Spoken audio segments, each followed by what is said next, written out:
اعوذ باللہ من الشیطان الرجیم بسم اللہ الرحمن الرحیم۔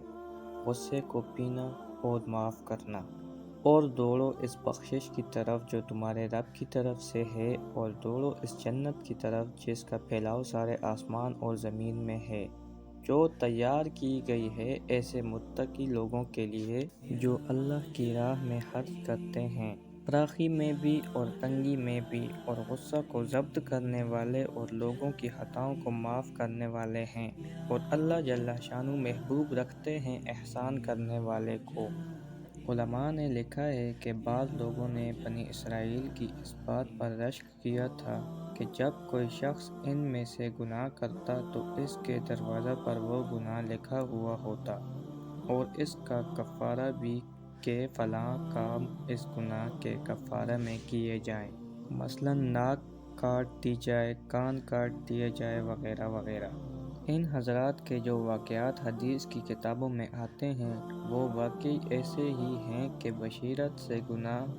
کے سرزد ہو جانے کے بعد اس کی ہیبت اور اہمیت ان پر بہت زیادہ مسلط ہو جاتی۔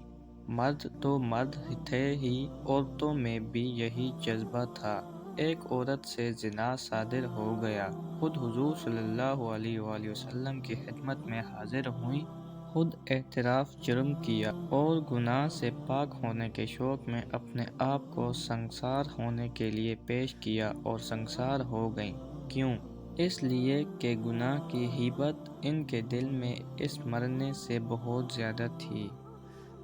نماز پڑھتے ہوئے حضرت ابو طلحہ رضی اللہ تعالیٰ عنہ کے دل میں اپنے باپ کا خیال گزر گیا۔ اس کو اللہ کے راستے میں صدقہ کر کے چین پڑی، محض اس غیرت میں کہ نماز میں دنیا کی چیز کا خیال آ گیا، ایسی چیز جو نماز میں اپنی طرف متوجہ کر لے، اپنے پاس نہیں رکھنی۔ ایک اور انصاری رضی اللہ تعالیٰ عنہ کے ساتھ بھی اس قسم کا قصہ گزرا کہ کھجوریں شباب پر آ رہی تھیں،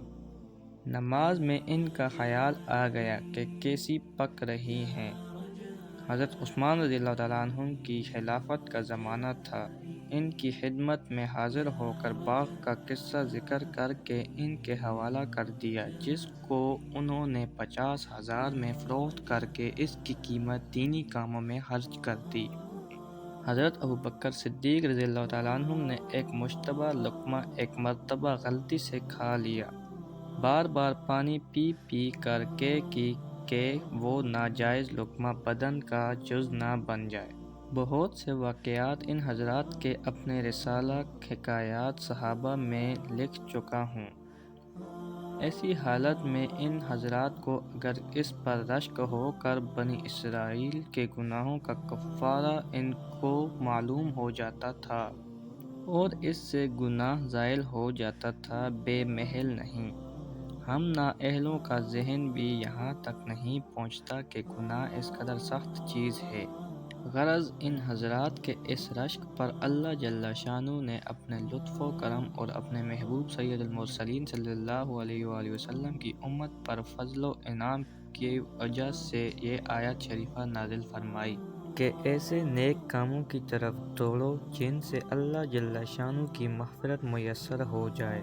حضرت سعید بن حبیر رضی اللہ تعالیٰ عنہ اس آیت شریفہ کی تفسیر میں فرماتے ہیں کہ نیک اعمال کے ذریعے سے اللہ کی مغفرت کی طرف سبقت کرو، اور ایسی جنت کی طرف سبقت کرو جس کی وسعت اتنی ہے کہ ساتوں آسمان برابر برابر ایک دوسرے کے ساتھ جوڑ دیے جائیں،